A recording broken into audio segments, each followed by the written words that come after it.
right, here we go. Ladies and gentlemen, welcome to our training called How to Hire A Player Sales Producers. In the picture, got to guess if Rob is getting hired or fired. Yeah. Yeah, this call is either going to go one of two ways. I'm going to go back to my desk after the call, or I'm just going to grab my bag and Go back to your desk. yeah. All right, two questions in there. Go ahead and answer the two questions, Rob. What are they? First one is, how many applicants do you get each month? Second question is, how much do you spend on Indeed ads each month? Ooh. Okay, go ahead and answer Shout out to you. Thank you. those questions. You guys will not see the results for another minute here. We're going to wait another 30 seconds, give everybody an opportunity to answer these questions. More than half of you have answered. And then we're going to use these results later on when we get to a certain part of the training. Okay. So I'll keep this going here on the screen, and then we'll revisit this in a moment.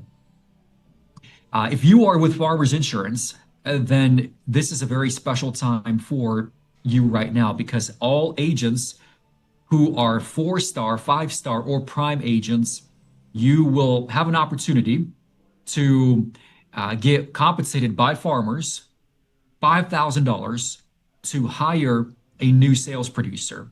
And the rules are pretty loose. $5,000 is what you get if you can hire a sales producer who writes, I think if once they get appointed, then you get $5,000. And then every month after, for the next 5 months, you get paid $2,500. And this is a once in a lifetime opportunity. I think Farmers has lost their mind for doing this. This is a amazing opportunity for agency owners to bring on a sales producer and not lose money on them. The reason that Farmers is doing this is because they've tried a lot of different incentives. They've given us money for leads, and people have used that money to buy internet leads, but not everybody believes that internet leads is the vehicle to acquire a new business. But everybody understands that hiring new staff is how you grow. But what is the number one reason why agents don't hire staff, Rob? Yeah, well, in a lot of cases, when you bring on a new team member, there's not a very clear system in place that will allow them to be profitable month one. So you bring on a new team member and it costs the agency money month after month after month. So once you do that once, twice, 3 times, then you start to avoid bringing on new team members because you know it's just going to cost you money. Right.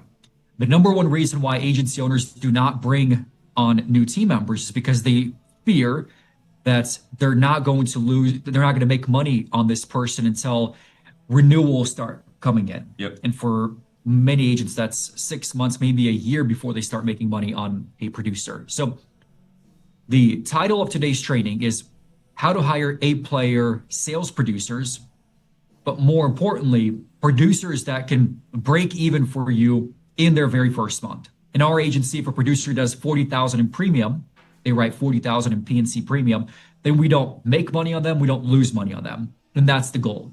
And what we're going to do today is show you how we do that in our agency. For those who don't know who we are, Vlad Cherchenko here with Rob McAfee. We have an agency in Dallas, Texas, where we have 20 sales agents, 8 service team members, 5 SDRs, 4 team leads, and our agency writes a little over 1.2 million a month, and we've done that practically every month this year. This is a picture of our sales team. As you can see here, big sales team. And if you look at our entire agency, Rob, how many people do we have in total? I think it's 40, 41. If you're counting, you, Mike, the leader. If you count the leadership team, we're in the 40s. If you take out the leadership team, we're high 30s. Yeah. 3 years ago, a little over 3 years ago, we didn't have an agency. So we just launched 3.5 years ago. And we've grown our agency, and our hiring process has gotten better over time. In our first year, a lot of the people that we hired, we ended up parting ways with because we gave too many people an opportunity. Now the people that we bring on, they end up staying with us. And our goal is to have people stay with us for a really long time. So when it comes to hiring great team members, it's not just about hiring them, it's also about retention. And a big part of that is making sure that they're successful in their first week and their first month. So that all said, everything that we do in our agency from a hiring standpoint, from a sales standpoint, from a service standpoint, we teach that in our training program called Insurance Sales Lab. Rob, what is our core mission at Insurance Sales Lab? What do we do for agency owners and for team members? Yeah, our mission is to help insurance agents run high producing and profitable insurance agencies. Those are really, really important words there. High producing and profitable. And the way that we want to do that is by providing sales and service training for staff and team members. And then for agency owners, we do business management training, agency owner training, and that's what we're on right now. Yep. If you want to get access to the recording of today's training, as well as all the resources, you simply go to insurancesaleslab.com. If you're a member already, go to business management right over here. And the recording of this session is going to be published right over here. And below that, you're going to see sales interview questions, the job template, compensation plans, anything that we mentioned today as a resource, you'll be able to download right over here. And if you're not yet a member of Insurance Sales Lab, you can simply go to insurancesaleslab.com and become a member. We can talk about that more at the very end of today's training. But for now, let's go ahead and dive into what we'll cover in today's training. Rob, what's the agenda? Yeah, so we're going to cover 7 things today, starting with the scorecard. Then we'll move into the job post itself. Third, we'll talk about compensation. We'll get into the reviewing of resumes, which will be interesting. The interview process itself, the offer itself, which is really important, and then onboarding and training. And to kick things off, we'll do our scorecard. So the scorecard is where you define the job. And it has 3 components. A scorecard, it has 3 key components. The first one is the mission, where you describe the core purpose of the job. And it has to be written in plain English. Yep. In a way that a teenager could understand. So for the sales producer role, we would say the mission that you're on, the core essence of the job is to acquire new clients for our insurance agency. Anything more elaborate than that is unnecessary. What is the second thing that we have in our scorecard, Rob? The second thing is outcomes. So we want to define what needs to be done and how do you measure success. And a good example of that for the sales team, very simply put, is the outcome that we want to see is write $40,000 in P&C premium or 4 policies with your company per month. I think that's life insurance policies, right? Yep. So 4 life insurance policies, we can make that change, and 40,000 in P&C premium. In our agency, we want to make sure that every producer writes 40,000 in P&C premium so that we don't lose money on them.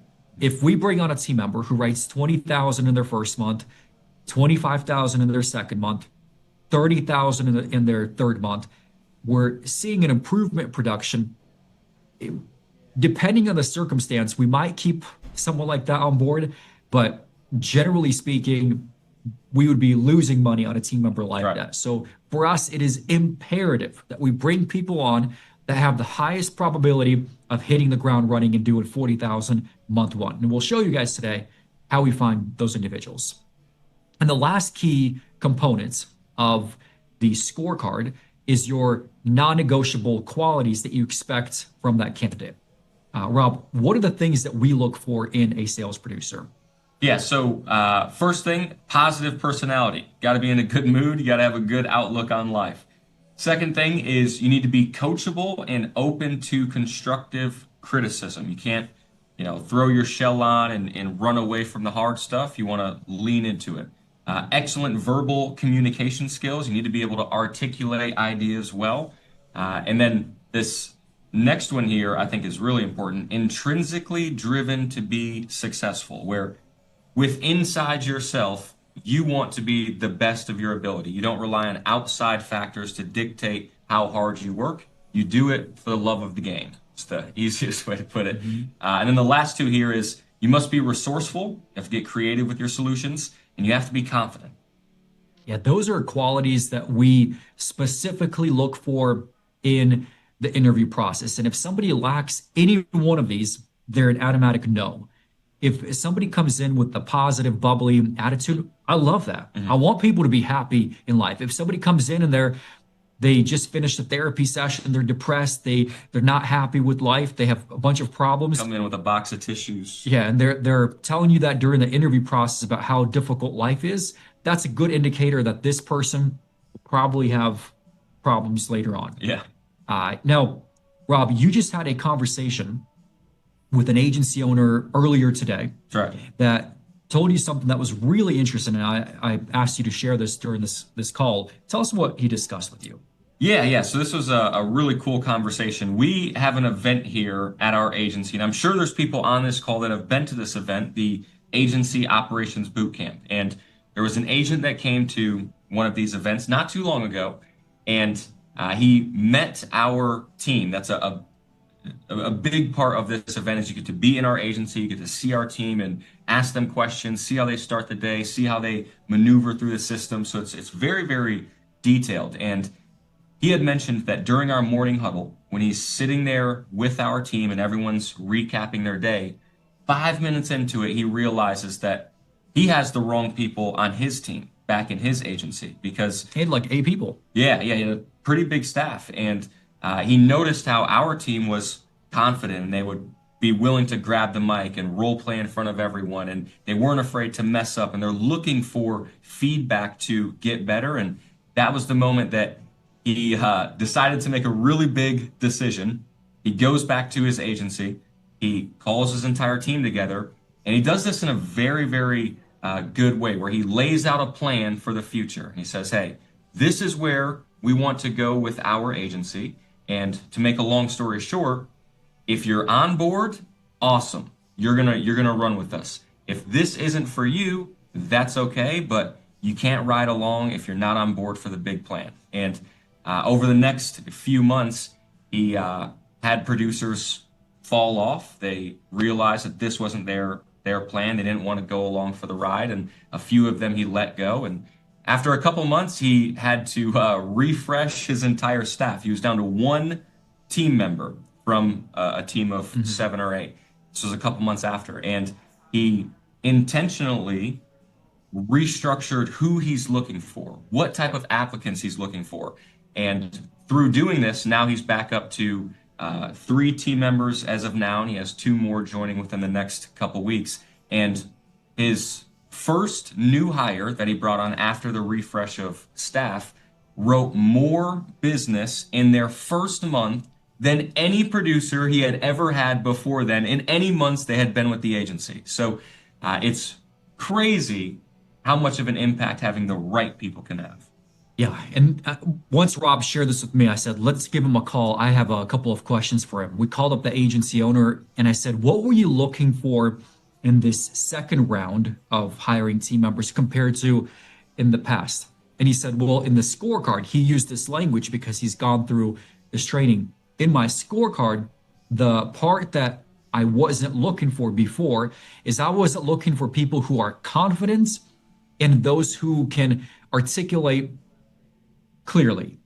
Meaning, from a confidence standpoint, I want people who are already confident in themselves. Salespeople need to be confident. So if they're not showing that during the interview process, then I'll pass on them. And the second thing is you have to be able to explain complicated things in a very simple way. Because insurance, we're not explaining it in person. We can't visually have people touch it, feel it. It's something that you have to use your words to explain. And if somebody doesn't do a really good job of articulating a concept, then he passes on them. And to his credit, he completely reset his team, and now his new team is going to do a lot more than what they did before. Right. So the first step when hiring somebody is you need to be very clear on what exactly do you want this person to look like. And this is what we look for in candidates. Okay. Secondly, job post. With the job post, it has 4 key elements.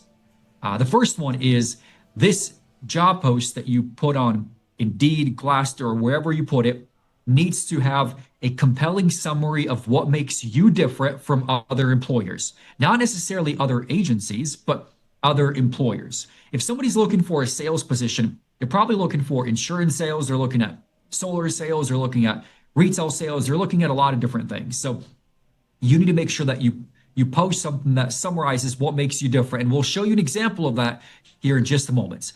The second thing is the common things that every job post has: benefits, responsibilities, and requirements. If you go on Indeed right now and you put in your city and you type in insurance sales, most job posts are going to look terrible. They're all going to have just the benefits, responsibilities, and requirements. Yeah. They're going to miss the other three components. In fact, if we have time today, I'll post at the end, I'll pull up Indeed and I'll show a few examples of what good and bad looks like. But the reason a lot of people do not get a lot of great candidates on Indeed is because their job post sucks. Mm-hmm.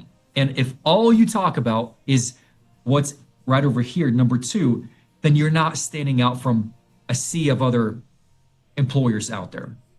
The other thing that we look for is culture, compensation, and career growth. We specifically outline these three things. What is our culture? What is our compensation? And what is our career growth plan for our team members? And the fourth one is frequently asked questions and answers. So kind of like when you buy a product off of Amazon, it has your frequently asked questions and answers. We want to have that on our job post as well. Would you guys like to see an example of our job post?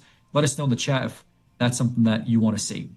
Okay, so on the screen here, let's see if it pulls up right over here.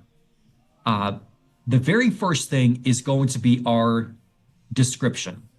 Then we have our three C's: our culture, compensation, and career growth plan, our benefits, qualifications, responsibilities, and then our questions and answers. Let's go through this quickly. Sure. We will share a copy of this with everybody so you guys can look at this and study it and model it. Whatever you do, do not just copy and paste this. Use this as just a guide of what a good job post would look like. And your job post should read like a sales letter, not just like a traditional job post. Rob, walk us through just the initial summary here at the top. Okay, I'll use our company for the variables here. So Farmers Insurance Agency in Dallas is hiring insurance sales representatives to join our growing team. Our insurance agency is located in Dallas, and we're up to big things. We provide auto, home, business, and life insurance to help protect our clients and their assets. If you want to be part of a winning and competitive culture, then this may be the career for you. Before we go through what a day-to-day would look like, we go through our three C's. First, our culture. We have a very competitive culture where winning together is the standard. We believe that when employees and customers both succeed, everyone wins. Then we talk about our compensation plan, that we reward great performance. Our pay structure is the best in our area, and we reward top performance. And then this one right here is the one that gets the most comments and the most feedback, is that when I ask people when they interview in person, what about the job post stood out to you? Why did you apply with us? I just had this interview, with who last week. And she said, you're the only company that I noticed that put effort into the job post and did more than what others normally do with the job post. And secondly, I like what you guys said about career growth plans, that I can move up within the company. Mm-hmm. And too often people save this component for the phone interview or in-person interview, whereas really what you should be doing is talking about your career growth, compensation, and culture during the job post, phone interview, and in-person interview. And what we say here is we're always looking for future leaders, and we're developing future leaders. Everybody's encouraged to grow, improve, and take on new challenges. Advancement isn't just possible here, it's expected. People love that.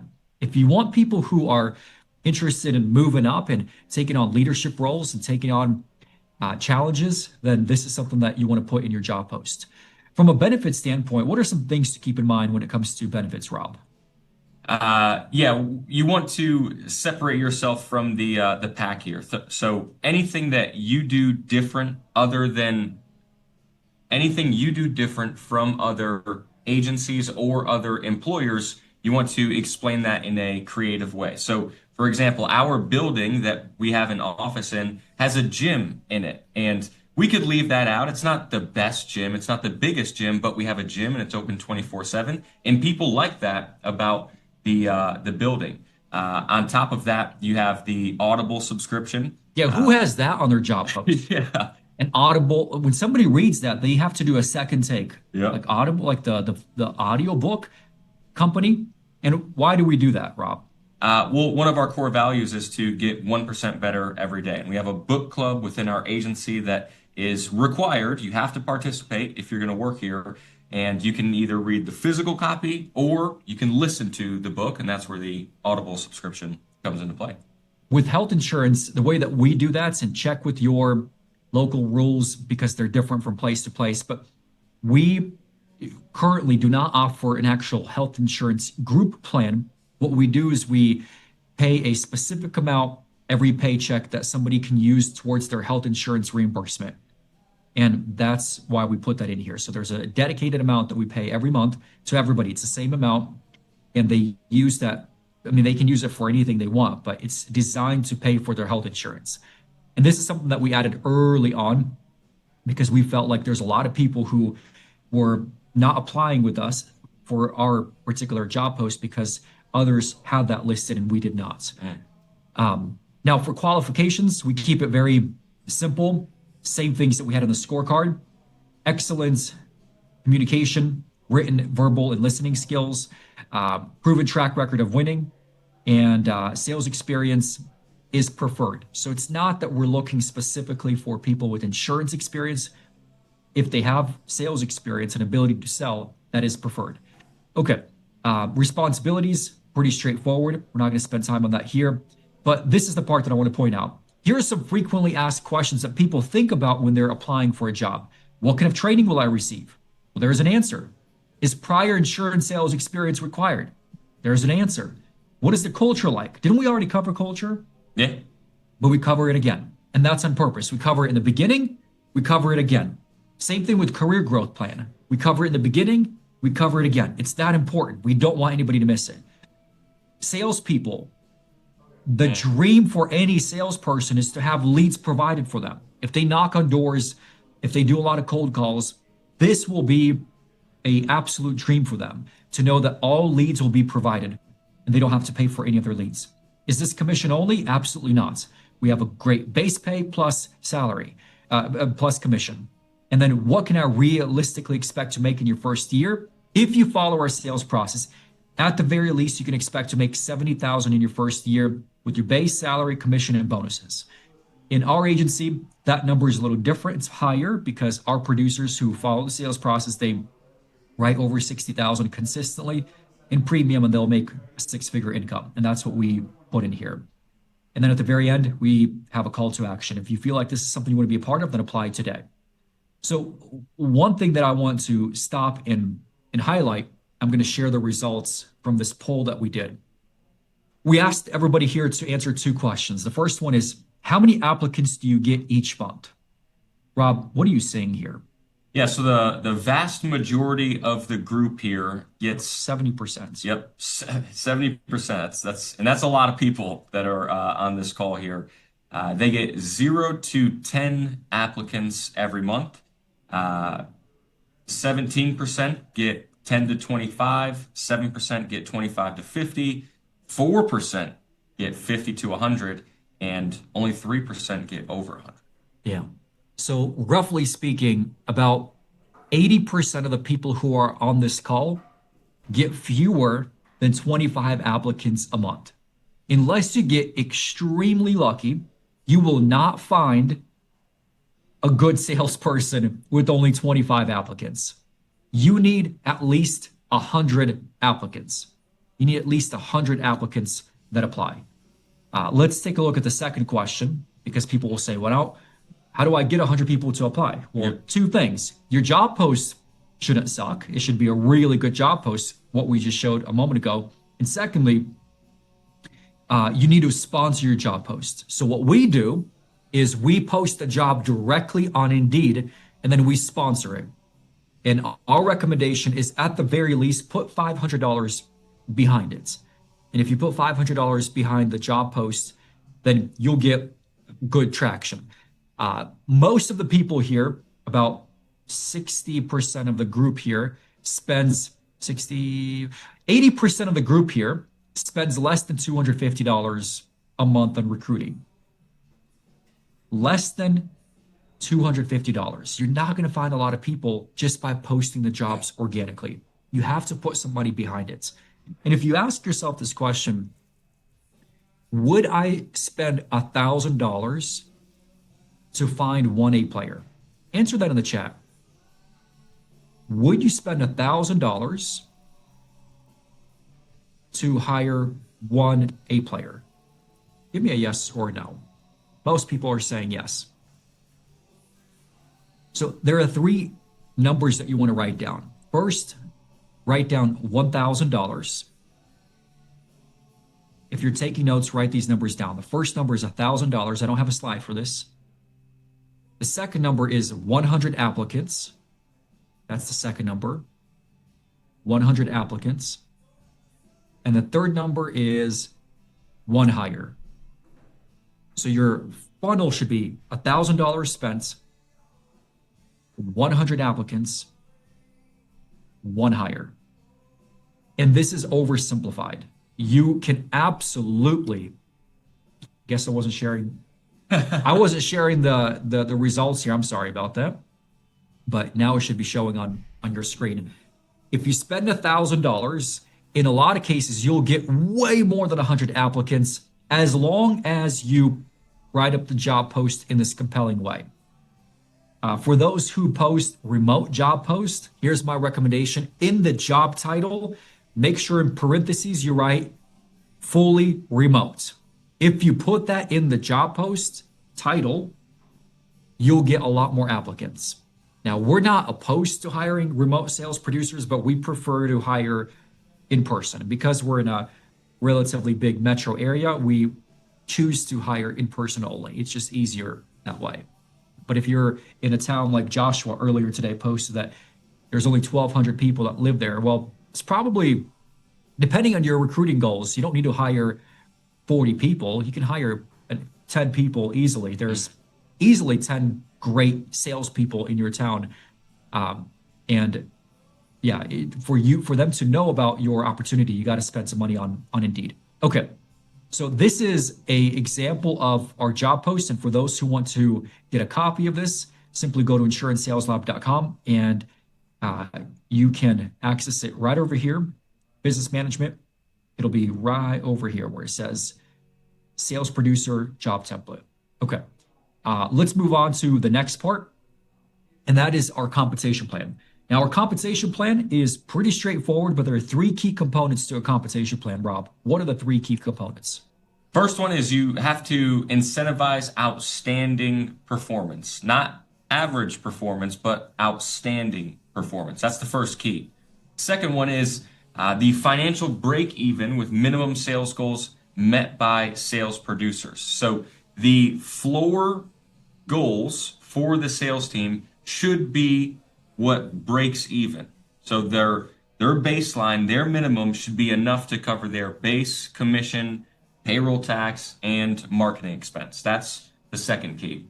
And then finally, third part of the compensation plan here, as a full compensation plan, because you have the base, you have the commission, you have bonuses, you have different incentives. The entire compensation plan has to align with the broader agency goals. So, Vlad, I don't know if you want to tell a story about life insurance. Yeah, we used to never sell life insurance until we added a requirement that unless you sell one life policy, you can't get a pay bump. And the moment we did that, everybody started selling one life policy. The moment we added a secondary goal where if you do 4 life policies, then there's a higher commission tier that you can qualify for. Suddenly people started doing 4 life policies. So the moment we included that as a requirement, that's when we started selling life insurance. Yep. Now we have a separate call where we go over compensation plan in detail, but we'll quickly go over it here. Sure. And we'll share the Google Doc with you guys so you can just put your logo, put in your details in here. But here's a quick overview of what to expect.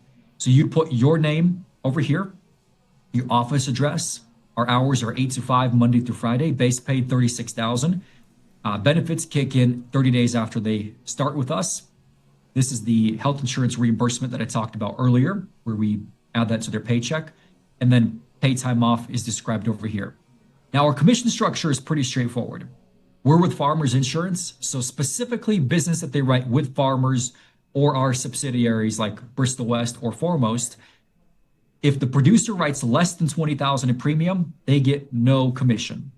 Once they do 20 to 40, that's 5%, 40 to 60, 7%, 60 to 80, 8%, 80 to 99, 9%, 100,000 or more in PNC premium, they earn 10%. I want you guys to take a guess. At which points, do you guys think we make the most profit? So keep in mind, if somebody writes 20,000 in premium, we pay 5%. When somebody sells 100,000 or more, we get paid 10%. We pay them 10%. Where do you think we make the most profit? Which one of these brackets? Rob, what are you seeing in the chat? We got some 55Ks, 40Ks, 60Ks. We got a lot of people saying 100,000. Yeah, a little bit of all over. No one's saying 20 though. Yeah. So as the producer makes more, we also net more. Let me say this again. As the producer makes more, as they go up in these compensation brackets, we also profit more. And I'll show you guys exactly what that looks like here in just a moment. But here's an example of what a sales producer would earn. If they sell 40,000 in premium, Rob, how do we calculate their commission? So we would take their total premium written, and then right above that, you have the commission structure. They'd get 7% of the premium written, and that would give them $2,800 in commission. We add in their base of $3,000 plus their health insurance reimbursement of $350. Their monthly income ends up being $6,150, and annually they make almost 75 grand, which is an amazing income if you're just hitting the bare minimum. Yeah, and these are W-2 employees. W-2 employees working Monday through Friday, 8 to 5, an air-conditioned office. Yeah. Where leads are provided. $73,000 a year is incredible. Yeah. But that's not our goal for our producers. This is just the break even. Where we really want our team members to be is at 60,000. So when we hire somebody, we tell them, we want you to write 60,000 as quickly as possible.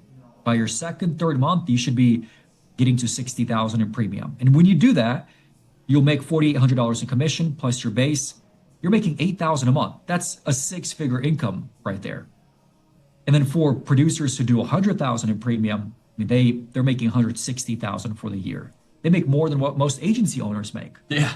So this is our compensation plan. And if I can add one thing here, please. Vlad, on the earnings examples, I think this does a lot of selling itself, just showing how much you can actually earn with the hard numbers. And if you look at that 60K row there, if I'm looking at this from an outside perspective and I say, okay, the bottom is 40,000, but I'm not really a bottom performer. Yeah. The top is 100,000. Okay, I think I could hit that, but even if I don't, if I just do a little bit more than the bare minimum, I'm going to make 100 grand. That's insane. I want to be a part of this. And this is important what you said, because what we used to do is we had tiers that started at 0 to 20,000. You make 2%. You do 20 to 30%. Yeah, it wasn't demonstrating that we're a high performance team. So what we illustrate here is, as a minimum, you should be doing 40,000 in premium. If you're not doing 40,000 in premium, you really don't belong here.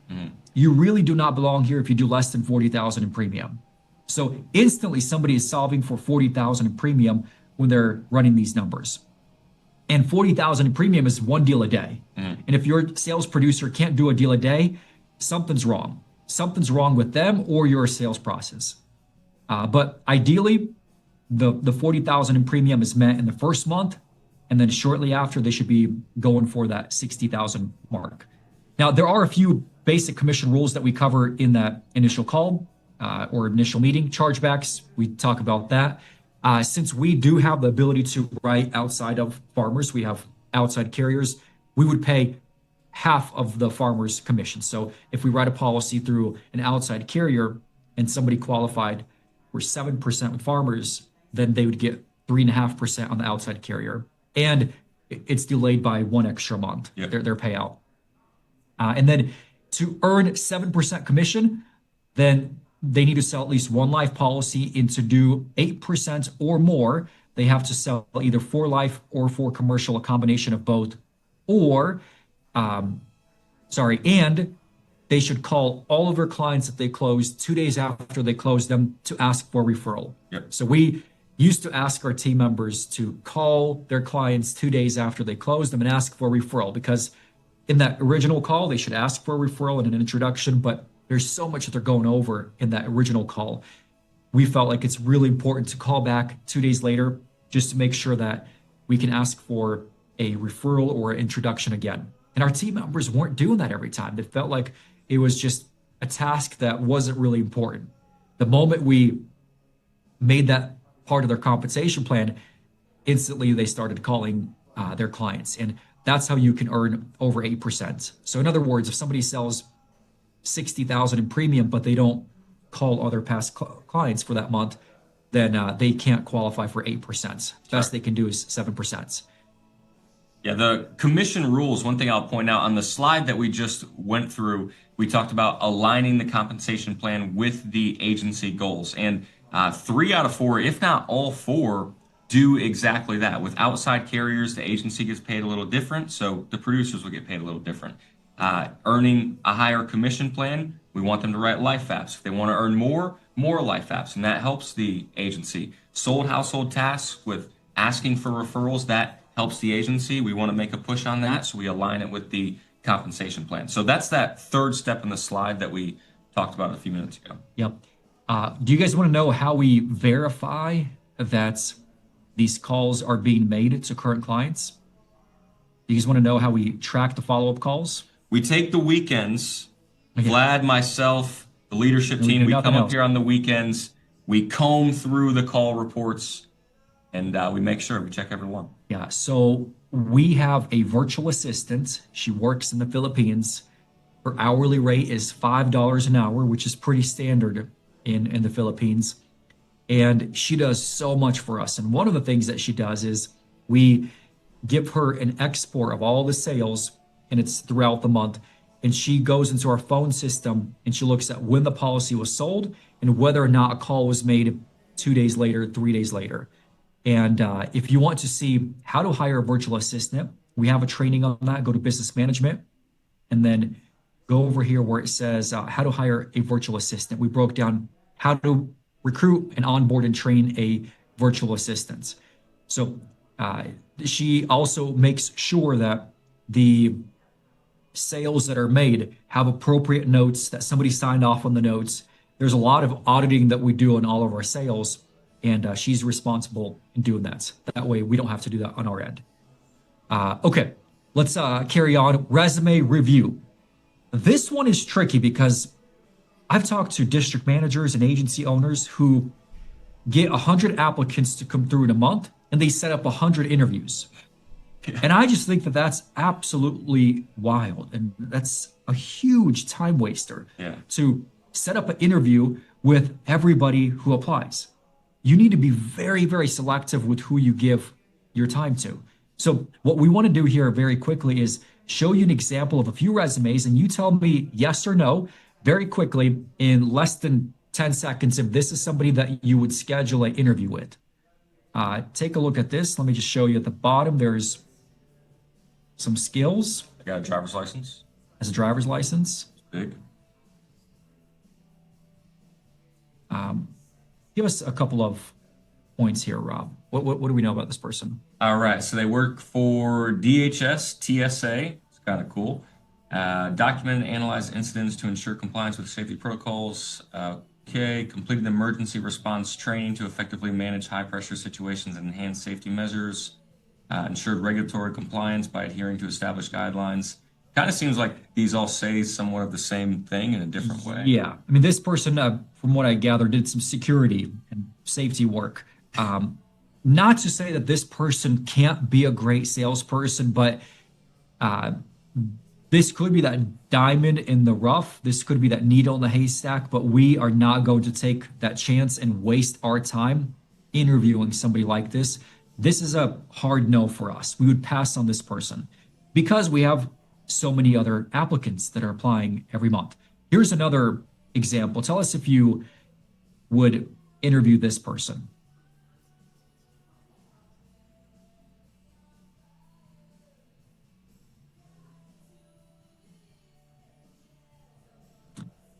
I'm seeing some no's. Somebody's asking, what's the personality assessment? Remember, we post the job on Indeed directly, not through Ideal Traits for the sales position. And at this point, we don't know what their personality is. Yeah, they had a sales position. This would be a maybe for us. This would be a maybe. Generally speaking, this person was a driver for what, 4 years? To go from a driver to sales, that's a big career move. Fast-paced sales. Yeah. Again, doesn't mean that this person can't work out. But if I'm interviewing, I'm passing on this person because when we look back on the people who we've hired, their resumes look like this. This is somebody that we ended up hiring. Sales manager, some specific results, sold RVs, was a sales executive, has some results, worked in a car dealership. Yeah. This is a person who's absolutely killing it for us. Yeah. And They smashed it. yep. And there's plenty of people like that. Here's another person that we hired. Did solar sales. Was an HR specialist, staff accountant, but really this is what got us to interview him. He did sales for 5 years. He had to self-generate leads.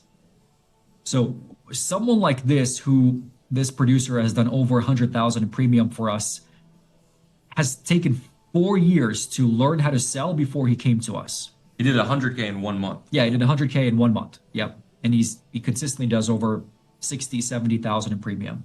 So when we look at resumes, this is what we look for. People who have some sales experience, people who don't have gaps in their resume. And I know this is not a very in-depth explanation of what to look for, but some key points that we look for. Somebody who took some time to put a compelling resume together.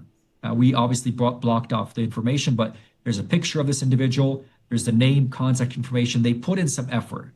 Seeing the picture is always cool. It is, yeah. You know who you're. Yeah, we look them up on Indeed. We look them up on Facebook to see if we can find any information on them.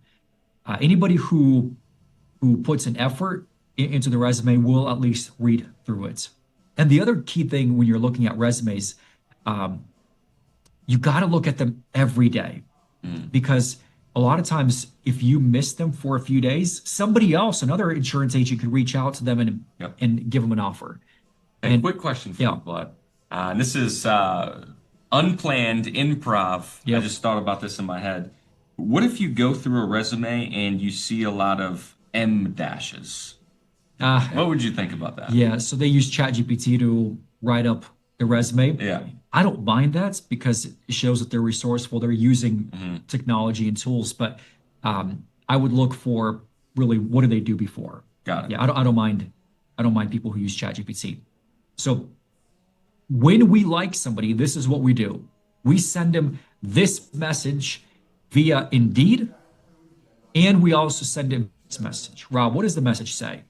So it says, "Hello, Vlad. After reviewing your application for our sales consultant position, I would love to set up an initial phone interview. Please use this link to schedule your interview. Paste your Calendly link. I look forward to speaking with you soon. Name, company, role." So we use Calendly. If you guys don't use Calendly, this is something you need to do. It's a tool that's free. You can pay like $10 for the premium account that allows you to send out automated text messages. But what we do here is we send out the message through Indeed, and that's not usually what gets the most responses. It's the text message that we send out in addition to that gets a lot of responses. If they don't schedule that same day, we resend it the next day.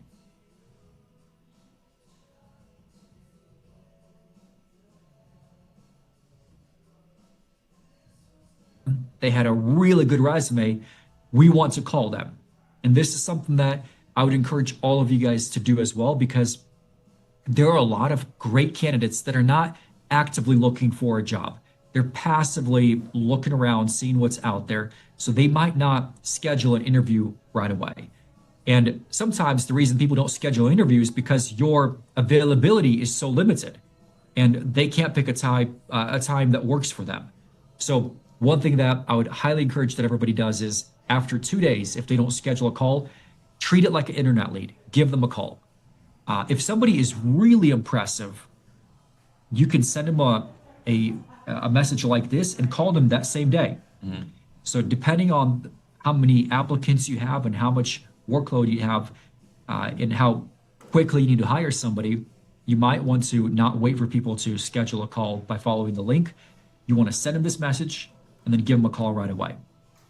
Okay, that's the resume review. Now let's get to the fun part of the interview process. We have 3 parts in our interview process. When somebody schedules a phone interview, we have them give us a call. That's part of the confirmation process. We send out an email saying, at the scheduled time, give us a call at this number.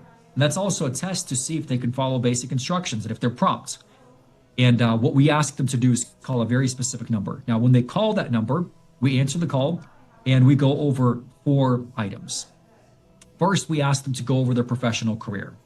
Secondly, we confirm that they could commute to the office because our position here is in office. If this is remote, you'd ask a different question, but we need to verify that commute will not be an issue.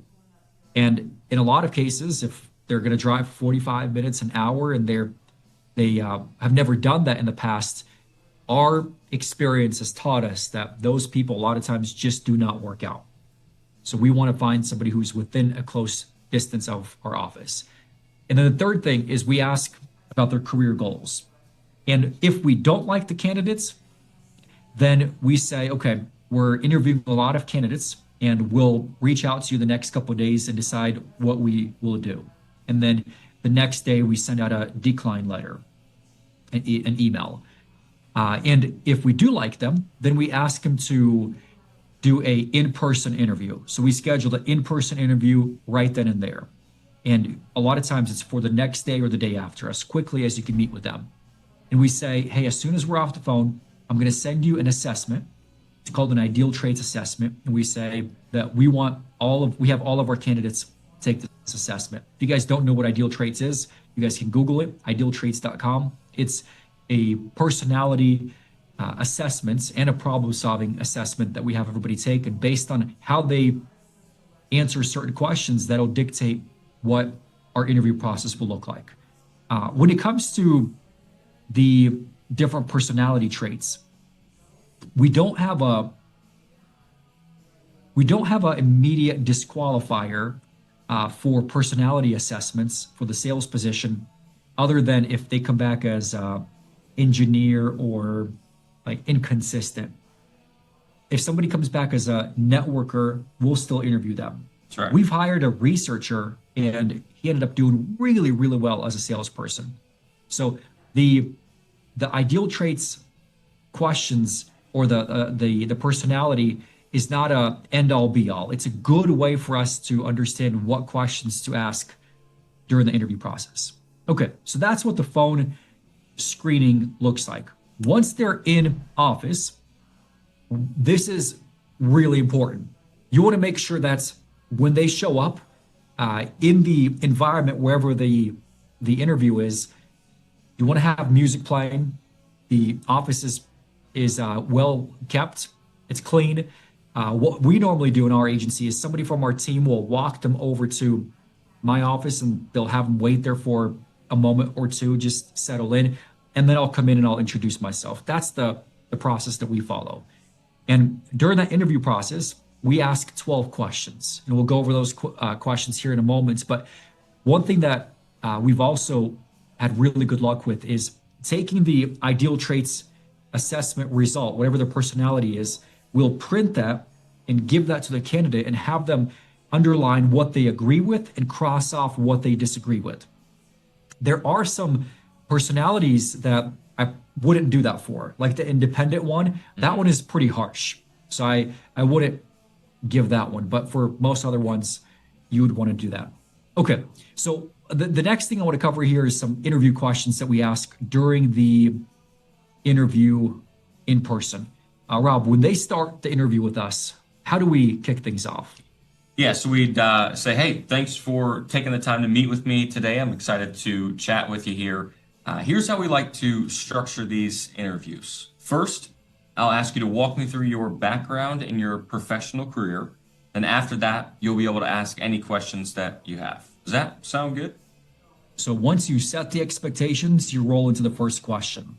And this is a question that you would have already asked during the phone screening, but you want to ask again. And you can preface by saying, I know we've already covered it briefly, but I want you to explain this a little more detail. Walk me through what you consider to be your professional career, starting as far back as you can. And for each role that you've had, I'd like to know what were you hired to do and what led to the next position. Notice how I read that. It doesn't sound like I read that. You want to practice it enough times where it just rolls off the tongue. And a very important thing to also include here is ask them to tell you about jobs that they've had that are not in the resume, because a lot of people leave out jobs because they don't want to come across as somebody who job hopped, or they feel like it's not relevant for the position that they're applying for. So what I also include in here is I also say, even if there are jobs that you have had that didn't make it into the resume, I'd love to learn about those as well. And what to look for and red flags, it's all listed in here. You guys can read through it in your own time afterwards. What's the second question that we ask, Rob? Yeah, so thinking about your most recent role, what were some of the high points of that position, and what are some of the low points of the role? Yeah, so what we do is we follow up on not all positions, but the most recent one and other roles that they've had for an extended period of time when we ask for high points and low points. And what are some answers that you've gotten with that question, Rob? Yes, a lot of times people will say, "Well, I really like being face to face with the clients. I like explaining how the vehicle works to them. I like explaining how the material, if they're selling clothes, I like explaining how the material works and how it's different from other companies. And when they're in car sales, they like the cars. Um, some other times, people will say that they like taking on more challenge. That when they started, they were in somewhat of an entry level role, but as they've grown, they've taken on more responsibilities and they feel like they've grown professionally. So that would be the high points. The low points, people generally say downtime, paperwork, the busy tasks is generally what people don't like. Yeah, and I'm also looking for anything that they can say that's poor about their previous employers. Yeah. If they talk poorly about their prior employers, those are individuals that we pass on. Even if somebody had a terrible experience at a past company, they'll find a way to, like good candidates will find a way to delicately explain Yeah. what that experience is like, and that's what we're looking for. Mhm. Okay, the next two questions are your strengths and your weaknesses. We all have things that we're really good at. What specific skills do you have that I need to know about? And the key word here is specific skills. And then the second question is, what skills do you know that you still need to work on or improve on? And we have some recommendations for what to look for in red flags. The next part is, what do you enjoy in your free time? What's something that you're very passionate about doing outside of work? And the reason this is important is we want people who are into stuff and people who are not just sitting on their hands and they don't have goals or priorities in life. We want people who have uh, who have goals outside of just what they do professionally. There's really interesting people that you'll find out there. I just talked to a guy who mix and masters beats. I talked to another person who was a Olympic boxer. He went to Olympic trials. People that are writing books, all sorts of stuff outside of their professional life. It's pretty Yeah, cool. yeah. We hired somebody who wrote a book recently, Yeah. and these are things that people usually don't share unless you ask them during the interview. Yep. So we want people who are actively doing things outside of work. This next question is one of the most important, or these next few questions are some of the most important set of questions that you can ask. The first one is, on a scale of 1 to 10, how would you rate your sales ability and why? So we're going to role play this with Rob. We'll do this very quickly. Sure. Rob, on a scale of 1 to 10, how would you rate your sales ability? I'd say it's probably a 7. 7. Okay, that's a Yep. pretty good score. Why is that? Well, I think I have a lot of sales experience. I've taken a lot of courses in the past. I've read a lot of books. I do a lot of self-development on my end. And I have some results that I can point to that back that up. But I also think that I have a lot of room to grow. So I'd say like a 6, 7. 6, 7. Okay. Assume that I'm new to sales. Okay. Rob, I'm not a 6, 7. I'm a 1. Sure. And I came to you and I asked you for advice on how to improve in sales. Give me a 2-minute lesson on sales. 2-minute lesson on sales. Okay, Yeah. I got you. And you're brand new, you're saying. Chat is cracking up here. 6, 7. Rob would sneak that in there. I had to. I seen someone say it, so I had to do it. All right. So 2-minute lesson on sales. That's what we need. And what we're looking for specifically is not some general advice, but I want him to give me a lesson, a 2-minute lesson on sales. Yeah, so here's a quick 2-minute lesson, Vlad. Especially if you're brand new, this will really help you.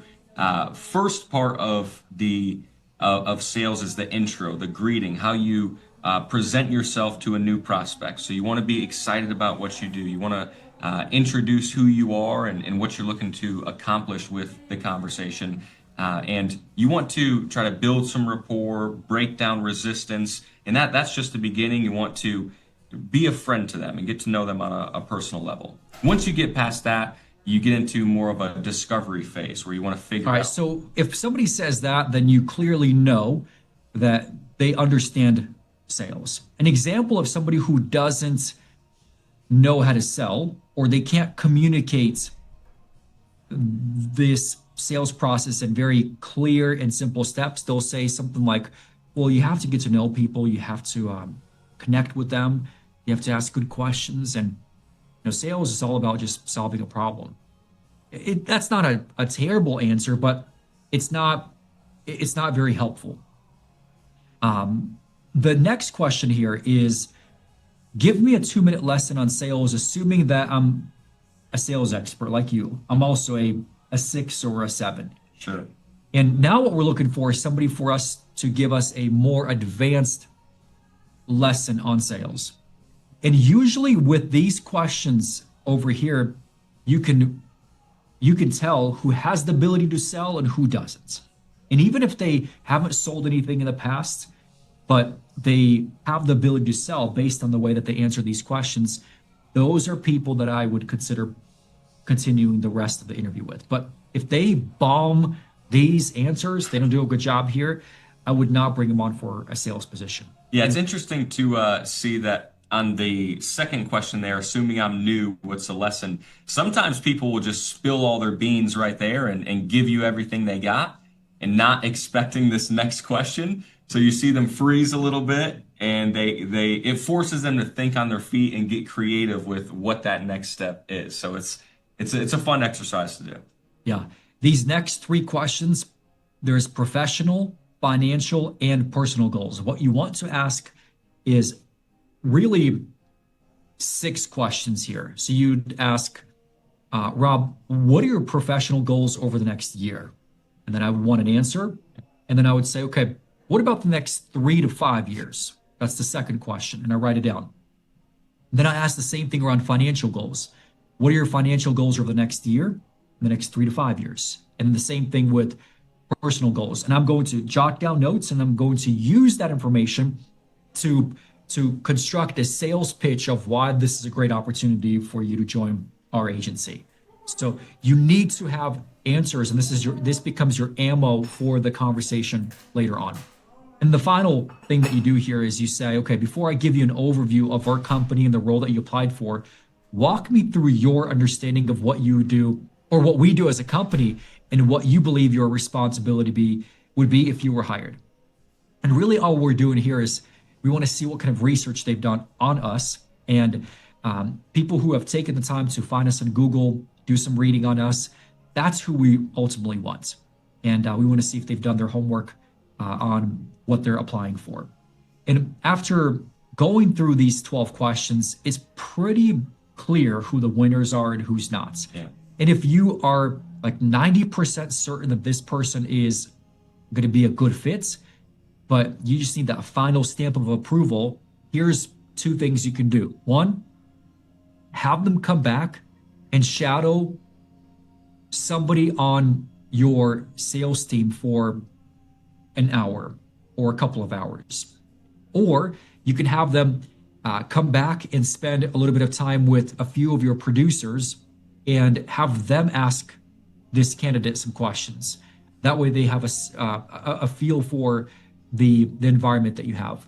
So have them come back again the second time if you're not fully sure if you want to bring somebody on. And the other thing that you can do is if you're not 100% certain that you want to bring somebody on for a sales position, have them start as an SDR. What is an SDR in our agency? SDR is a sales development representative. So their main objective, their main goal is to call all of our new leads that come in, and in some cases the old leads and requotes, but they make the initial contact to our leads. Once they get someone on the phone, they do a warm transfer to a licensed sales producer. These are in-house team members that call the leads.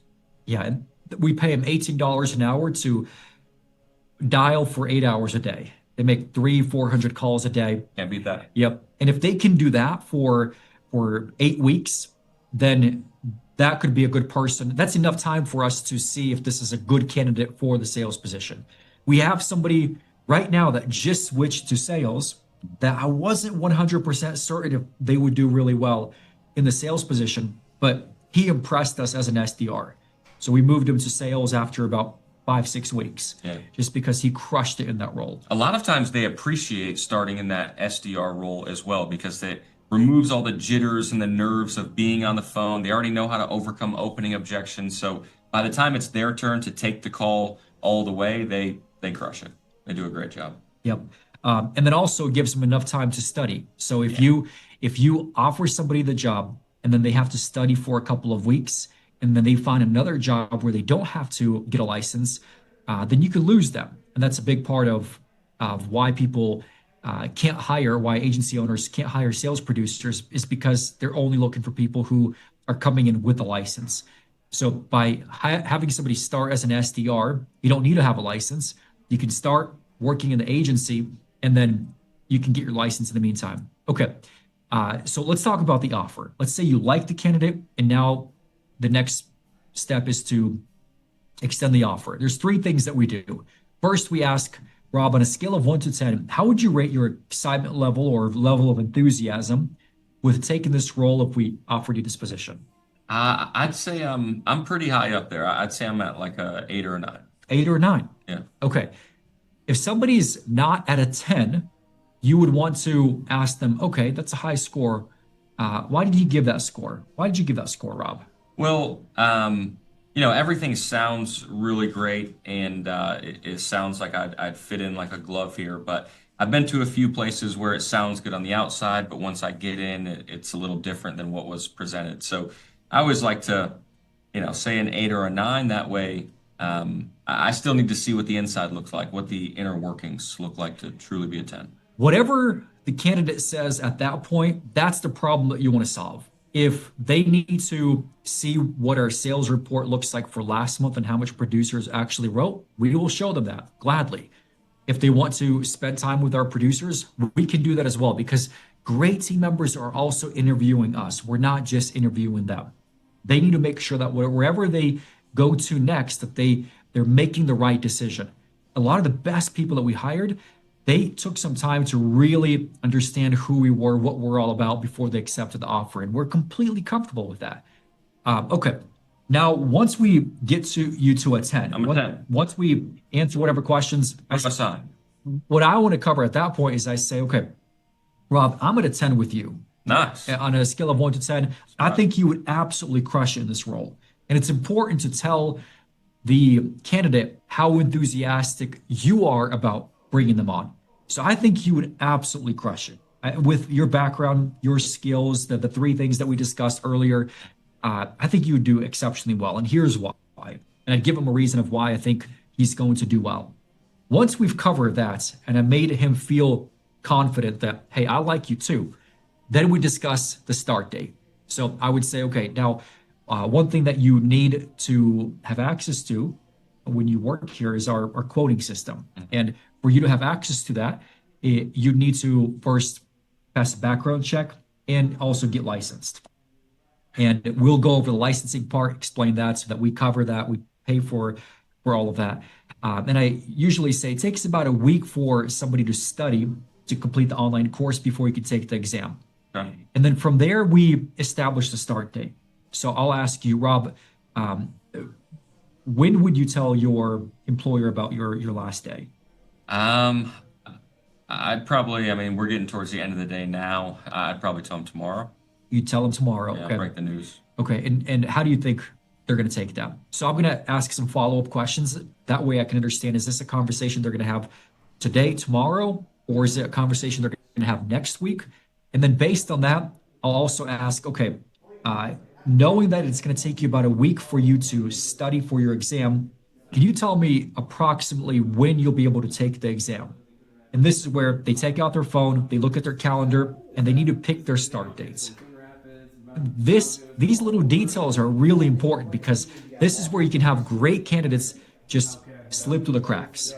So what you want to make sure of is that they are on the same page with you on their start date.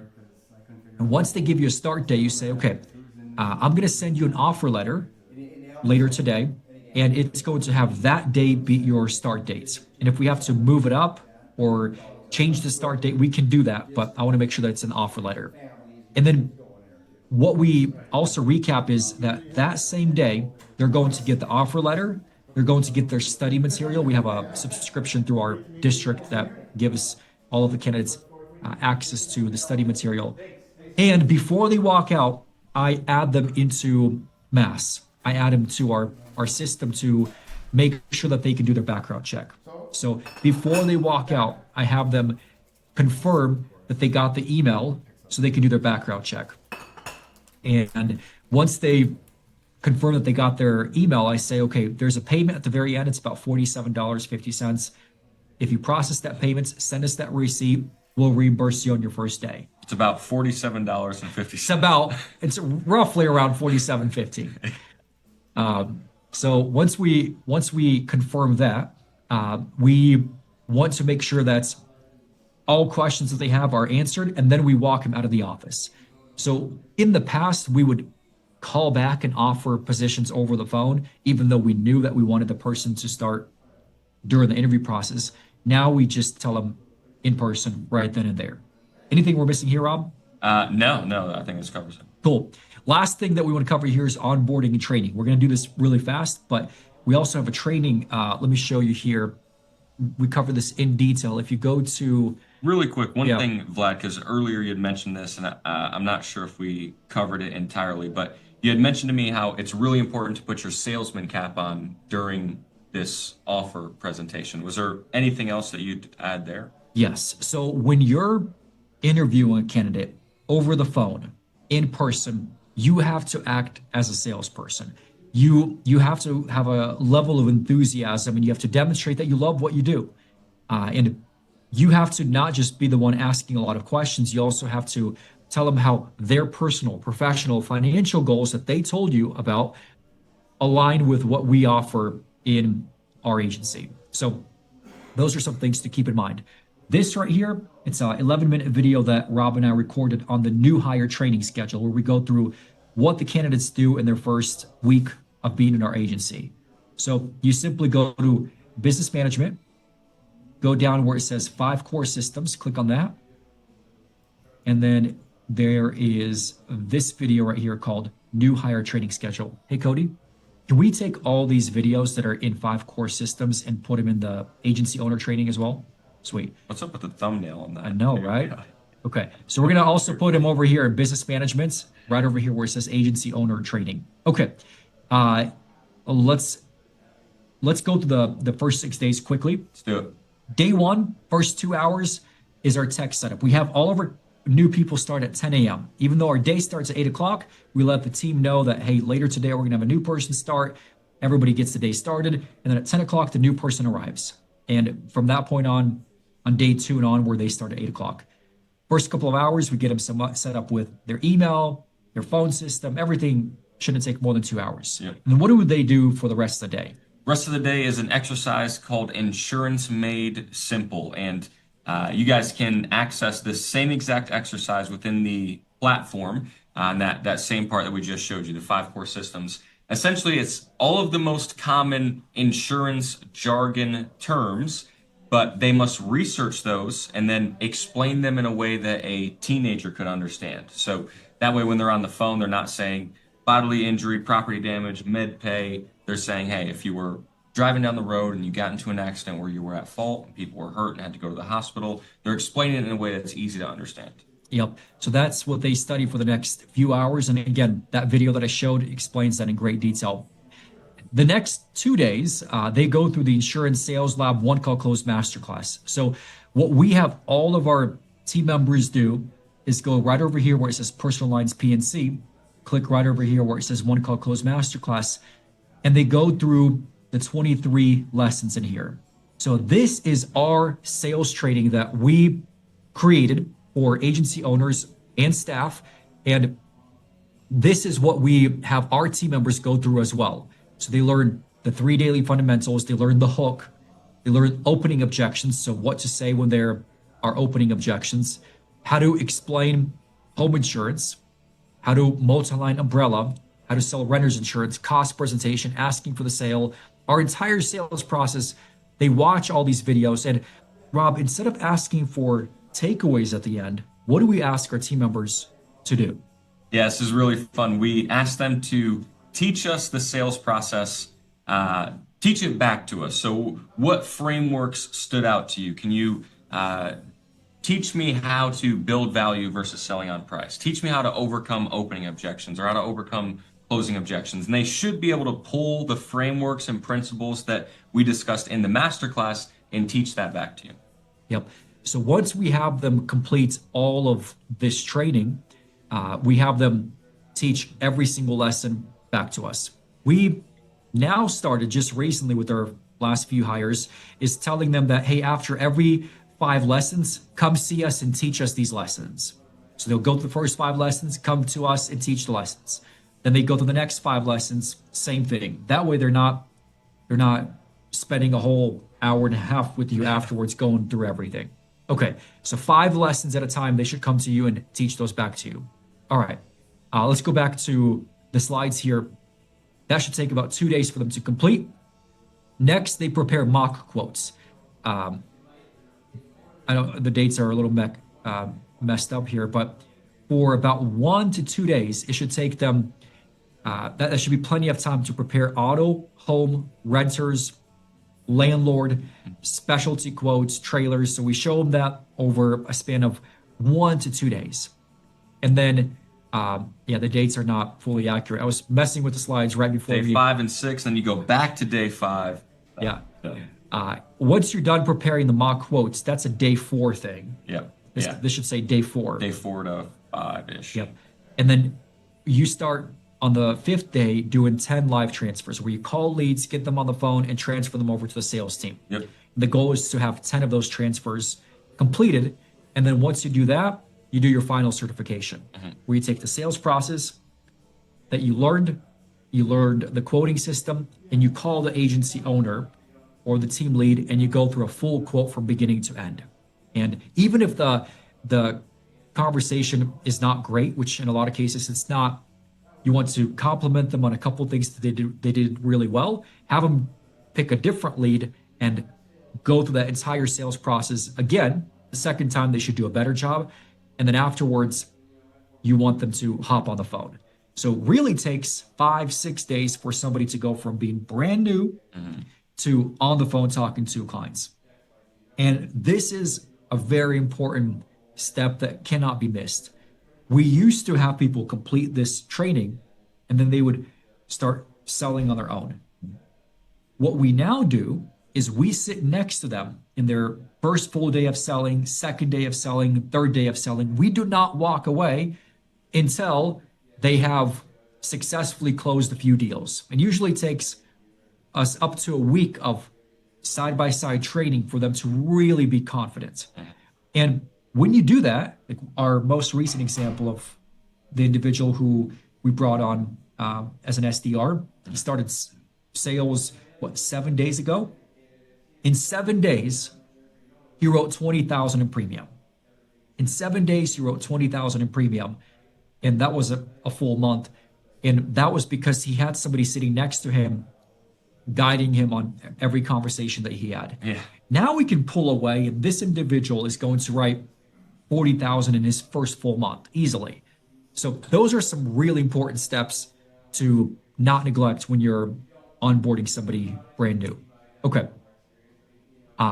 What I want to cover next is for anybody who's on this call who's not yet a member of Insurance Sales Lab, I'll quickly go over what we do for agency owners and team members, but we'll also take some questions. If you have a question, put it in the chats.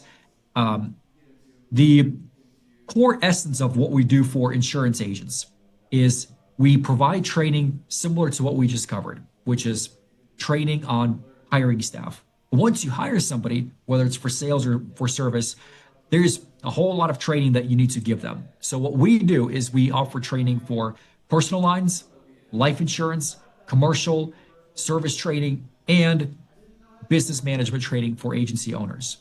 If you're not yet a member of Insurance Sales Lab, go to insurancesaleslab.com. And the website is something I'll post here in the chats.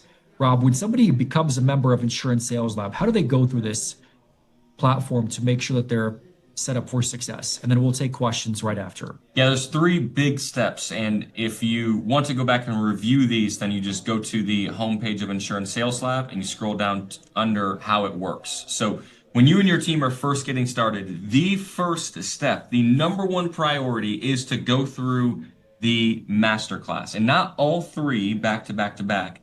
Start with the one call close masterclass, the personal lines sales process. This is the foundation. It's where you learn the sales process, you download the script, and you start using it. And that takes about a day to a day and a half to complete. That image that you see up on the screen there, that's what it should look like. You and your team in one room going lesson by lesson and learning the sales process. From there, step 2 is to practice what you learn in the masterclass. We have a saying that training isn't something that you've done, it's something you do. Just because you do something once doesn't mean you're an expert, and the more you do it, the better you get. So there's 2 ways that we help with practicing what you learn. But the big idea here is it doesn't take an hour a day or an hour and a half like the gym does. This is 10, 15 minutes, the max 20 minutes a day of sharpening your axe every single day, getting better. And we can help you do that with pre-recorded role play sessions or a live role play session that we host every single day. And the third and final step, once you learn the sales process and you start practicing it, agents and producers always ask, can I hear a real call recording with a real producer and a real prospect and how this thing all plays out? And that's what we do on Wednesdays. We have a personal lines Wednesday workshop that we host. We pull real call recordings, listen to them live in front of everyone, and pick apart what went well and what could have gone better. And then directly after that, we have a commercial or a life workshop that's very similar. So if you implement just those 3 steps, you're going to see a major lift in production, a major confidence shift within your team, and you can change the direction of your agency, and everything else will build on top of that. Yeah. Our pricing is very straightforward for a platform. We include everything in our ISL standard that is check marked over here. So our hiring training, service training, the daily interactive morning role play sessions that Rob talked about, the Wednesday live coaching calls where we listen to call recordings and give feedback, our business management training that's included, then of course our one call close masterclass for personal lines. It's $200 a month. It's month to month. There's no long-term contract. Or if you pay in full for the year, you get 1 free month on us. Now, for those who want commercial and life insurance training as well, it's $300 a month, and you can upgrade, downgrade whenever you'd like. So if you start off on the standard plan and you want to upgrade to Pro, just send us an email. We'll add it on. If you want to downgrade, you can do that as well. But to get started, it's very easy. You can click either Get Started or any one of these buttons. It'll take you to the order form. Let's take some questions here. There's some really good questions that came up in the chats. First one is, where are the resources that we went over? Okay, let me show this once again. When you go into Insurance Sales Lab, click Business Management on the left-hand side. There's going to be a section called Agency Owner Training. This is only available for agency owners. We will take this call recording and put it over here once the session is over. The sales interview questions are right here. The sales producer job template is right here, and the compensation plans are right here. When you click to open it, it's going to ask me. I think we have it set right now that you have to make a copy. Have access. Yeah. Yeah. Well, Cody, can you double check to make sure that the resources are downloadable? Somebody sent a message saying that they can't access it right now. Okay, that's where you would access that. And also, when you're in here, take a look at prior trainings that we've done. If you're at a point where it's time for you to bring on a team lead or a sales manager, there's training that we did on that last month. If you want to see how to work internet leads successfully, we did a call with Andrew Filar. Most of the trainings we do on our own, but sometimes we bring in guests and do trainings with them as well. Okay. Let's see. The other questions that came through, put them in the chat. There's one from Romeo. Any discount if from the district level enrolled? If you shoot us an email at info@insurancesaleslab, we'll get you all the details on that. We can work a competitive structure out for the district. Okay. There's a really good question that was asked by Alan. Shout out, Alan.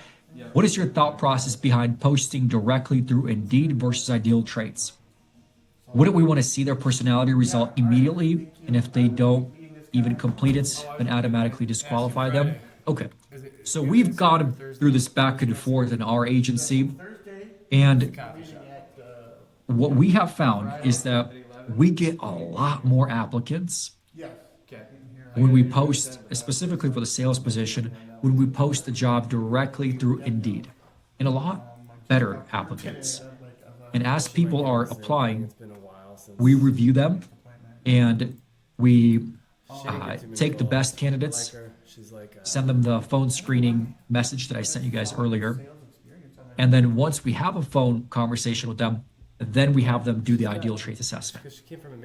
Now, for a high volume applicant position, like service, for example, where you have over 1,000 people applying for that position a month, or a remote position where there's going to be over 1,000 people, you want to have a lot more filters in place. For that, I would post directly on Ideal Traits, and then you can sponsor it. It'll go on Indeed and other places. That's what we have found to work best. Nate, I'll answer this question. It's per agency. So the question is, once we sign up for ISL, do we have to pay additional fee for our staff? Per agency, once you as the agency owner sign up, you can add all your staff at no cost. As long as they're yours, you try to cheat the system, it'll catch it automatically and lock people out. So as long as they're your staff, you can add them on at no cost. Yep. So the short answer is, once you buy our training platform, it's good for your entire agency. You don't have to pay extra per team members. Thomas, I saw your message about not being able to download the interview questions. We'll get that fixed ASAP as soon as this call is over. Do you pay any service commissions or new business only? Great question, Dave. We only pay for new business commission. We do not pay any renewals. Because the renewals is what keeps the lights on. It's what pays the service team. Sales producers, they have a base salary. So in essence, that's kind of like their renewal. We can give them an increase on their base salary over time if they prove themselves and they're great.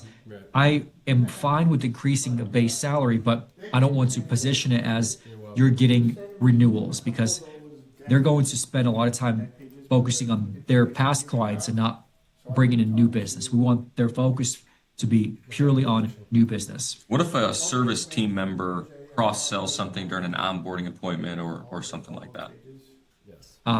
If a service person sells a policy, they get full commission. So in our case, they get paid 6%.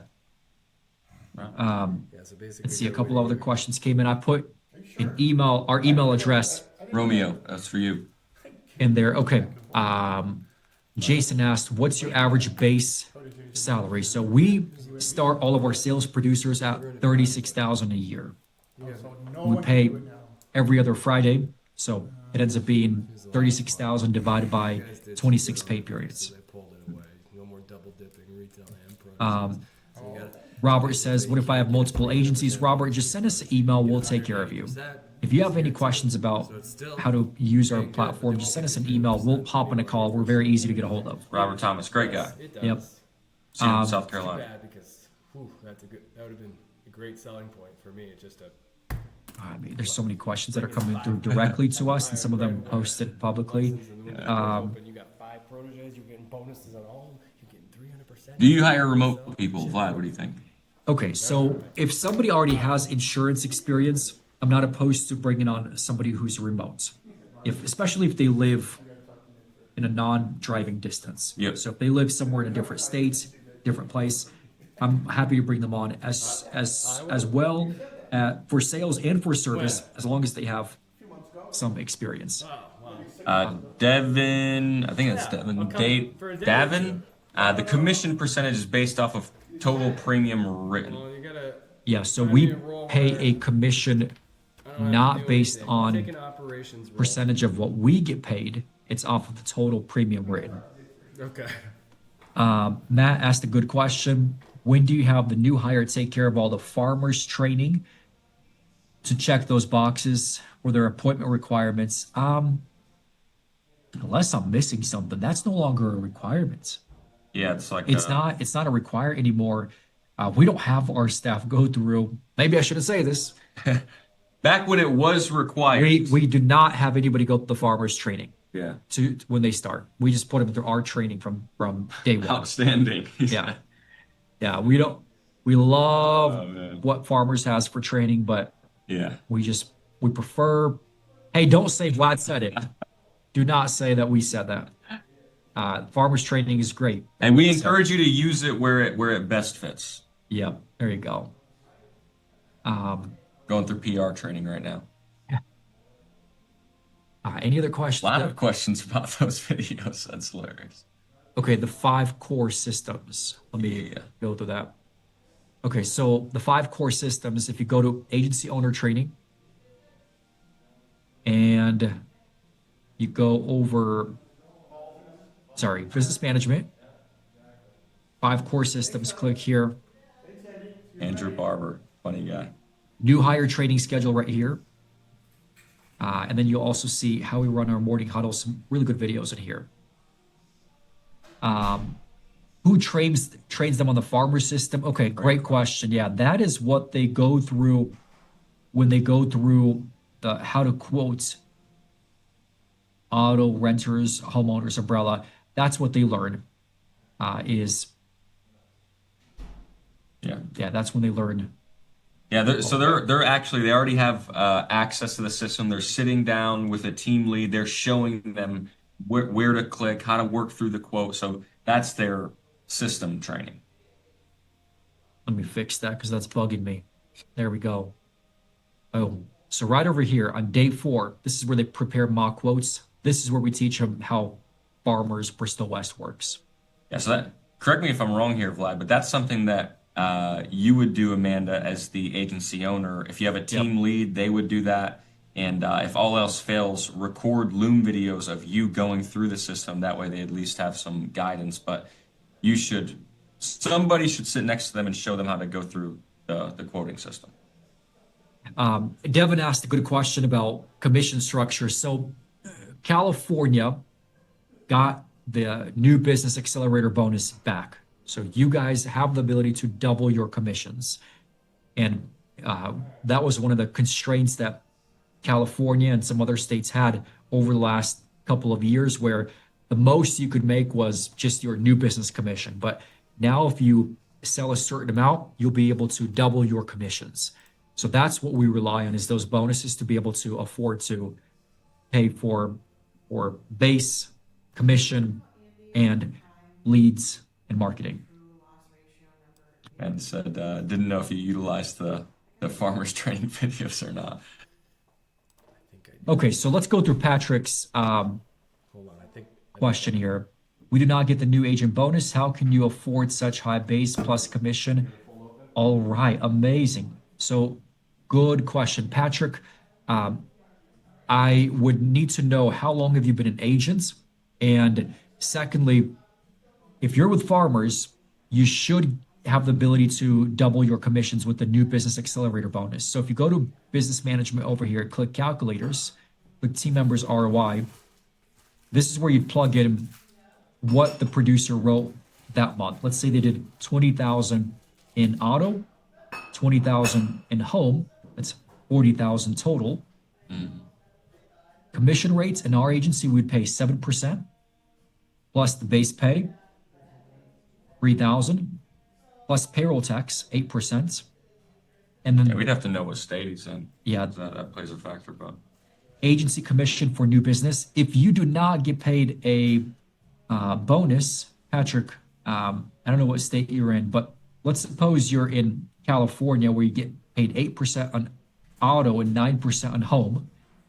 And then on your renewals, you get paid 8% on auto, let's say 9% on home. And then your retention is 85%. Without bonus, this is what this would look like. If a producer sold 40,000 in premium, you earn $3,400 after you pay the base salary plus commission plus taxes.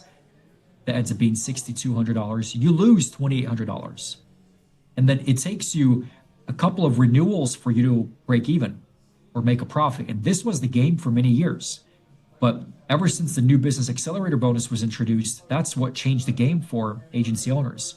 So as long as you write like 70, 75,000 in premium, you'll double your commissions, 70,000 as an agency.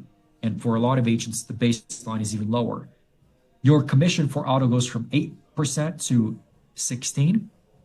And then for home, it goes from 9 to 18.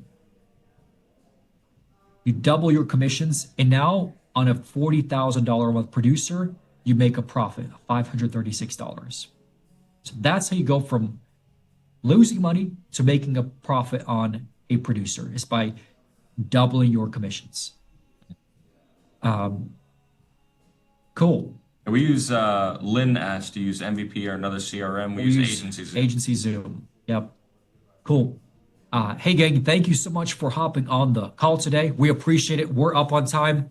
We will post the recording in our platform here within the next few hours. And if you have any questions for us, please reach out to info@insurancesaleslab.com. We appreciate the hundreds of people who are still on this call and hung out with us for 90 minutes. Yeah, we don't normally do that long of a Q&A. I was kind of shocked, but rolling with it. That was this call was absolutely free. That's what we like to do, is give away these calls for free, because we want to support as many agents. And final closing thoughts: if you're with Farmers Insurance and you're a 4-star agent, 5-star agent, or a prime agent, take advantage of this opportunity that Farmers has for us for the next few months to hire a new sales producer. They'll pay you $5,000. That's ridiculous. And they'll pay you $2,500 for 5 more months.